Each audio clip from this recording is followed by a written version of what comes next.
The vibration against my thigh startled me awake. It was 3:17 a.m. Molly, my wife of 10 years, was curled up beside me, seemingly fast asleep.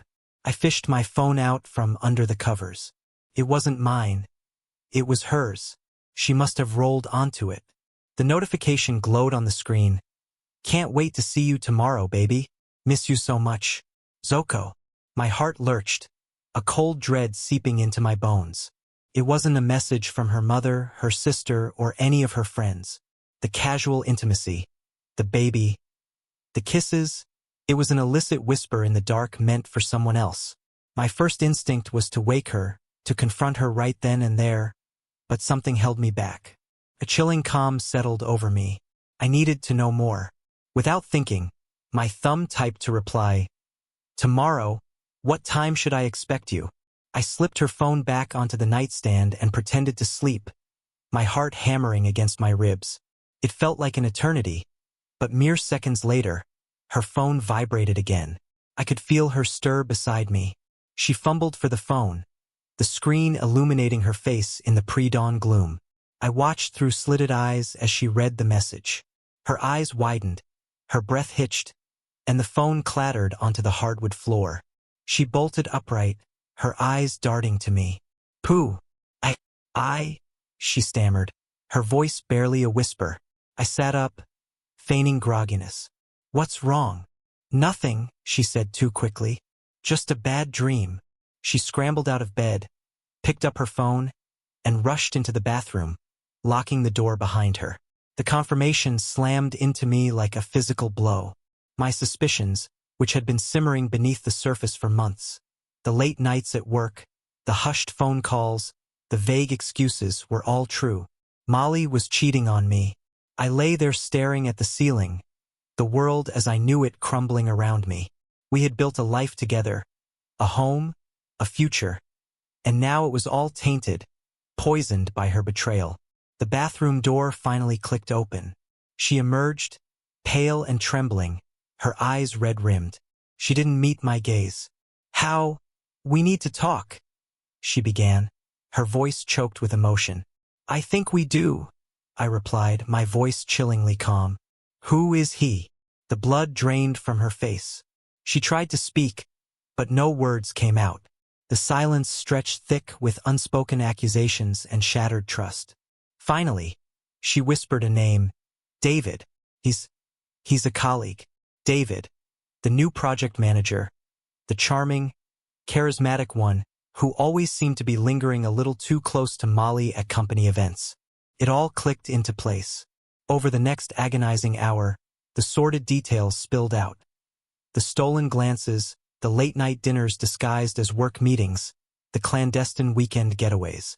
With every word, the knife twisted. "Keep her?" she cried, begged for forgiveness, swore it meant nothing. But her pleas fell on deaf ears. The damage was done. I didn't yell. I didn't scream. The rage simmering inside me was too intense for that. I simply told her to leave, to pack her things and go. She left that morning, a ghost fleeing the scene of her crime, and I was left alone in the wreckage of our marriage. The silence of the empty house amplified the hollow inside me, but the calmness was a facade. Beneath the surface, a plan was forming. I wouldn't let them get away with this. I would make them pay. My first move was subtle. I contacted the HR department at our company, anonymously reporting David's inappropriate relationship with a married colleague. Corporate policy was clear. Fraternization between employees, especially those in different departments, was strictly forbidden. Then I went for the jugular. I knew David was married too. His wife, Emily, was a stay-at-home mom, completely oblivious to her husband's infidelity. I found her on social media and sent her an anonymous message, attaching screenshots of the text messages between Molly and David. The fallout was swift and brutal. David was fired within a week. His wife, devastated and furious, kicked him out of their house. Their seemingly perfect life, built on lies and deceit, imploded. But my revenge wasn't complete. I wanted a confrontation, a chance to look David in the eye and see the fear and shame reflected back at me. I tracked him down to a local bar. He was sitting alone at the counter, nursing a drink, the picture of misery. I walked up to him, my heart pounding with a mixture of anger and satisfaction. "David," I said, my voice low and menacing. He looked up, his eyes widening in recognition. He paled, his hand trembling as he reached for his drink. "Paolo," he stammered, his voice barely audible. "Enjoying your drink?" I asked, my voice dripping with sarcasm. He didn't answer. He just stared at me, his eyes filled with a mixture of fear and guilt. "You know," I continued, leaning closer, "I always thought you were a decent guy. I guess I was wrong." "I'm sorry," he mumbled, avoiding my gaze. "Sorry," I scoffed. "Sorry doesn't cut it, David. You destroyed my marriage. You ruined my life." My voice rose, attracting the attention of the other patrons.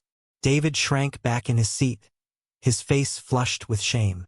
"You took something that wasn't yours," I said, my voice laced with venom. "And now you've lost everything." I turned and walked away, leaving him alone in his misery. The feeling of satisfaction was intoxicating. I had taken back control. I had made them pay. The following months were difficult. The pain of betrayal lingered, a constant ache in my chest. Rebuilding my life was a slow, arduous process.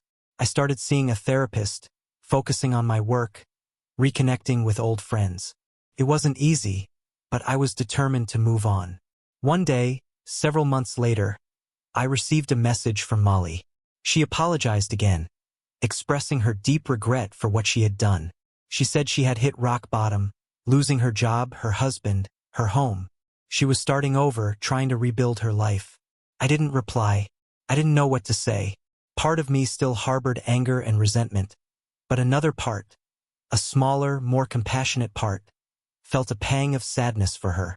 She had made a terrible mistake, a mistake that had cost her dearly. I deleted the message, closing that chapter of my life for good. The scars would always remain, a reminder of the pain and betrayal I had endured, but I had survived. I had emerged from the wreckage stronger and more resilient than ever before. And as I looked towards the future, I knew that I would never allow myself to be a victim again.